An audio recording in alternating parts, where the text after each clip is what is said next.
Hello বন্ধুরা, আমার তো এক্সাম শুরু হয়ে গেছে, তাই আমি বইপত্র নিয়ে এক্সামের জন্য রেডি হয়ে যাচ্ছিলাম। কারণ ভালো নাম্বার পেতে হলে তো বেশি বেশি করে পড়তেই হবে। আমার পড়তে পড়তে এতই নাজেহাল হয়েছে যে আমার মাথা খুলে বেঞ্চের সাথে আমি বসে বসে করছিলাম। দেখুন, কোনটা থেকে কোনটা পড়বো সেটা বুঝতেই পারছিলাম না। এত পড়ার চাপে আমার মাথাটা ঘুরে গেছিলো। দেখুন কোনটা থেকে কোনটা পারবো বুঝতেই পারছিলাম না। এই যে আমি স্কুলের জন্য রেডি হয়ে গেলাম, স্কুলে যে পরীক্ষাটা দিব তাই আমি একটু রেডি হয়ে গেলাম। আমি এখন রেডি। এখন আমি আমার পরীক্ষার জিনিসপত্রগুলো নিব। এই তখন আমি আমার এই পরীক্ষার জিনিসপত্রগুলো নিয়ে নিলাম। এখন আমি ঘরের থেকে বাইরে বের হব।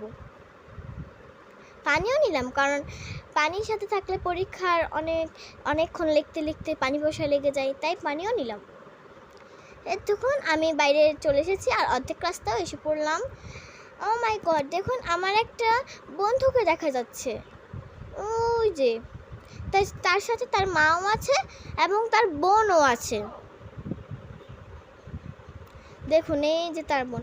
আমার স্কুল আমার খুব কাছে, তাই আমরা গাড়িতে আসলাম না, হেঁটেই চলে আসলাম।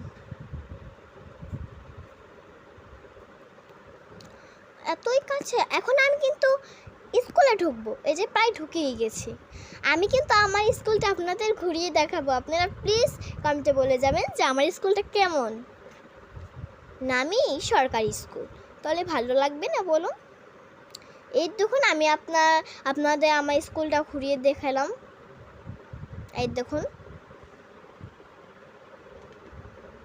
যেহেতু সরকারি স্কুল ভালো তো লাগবেই। আপনাদের কাছে কেমন লাগলো সেটা আপনারা কিন্তু বললে যাবেন।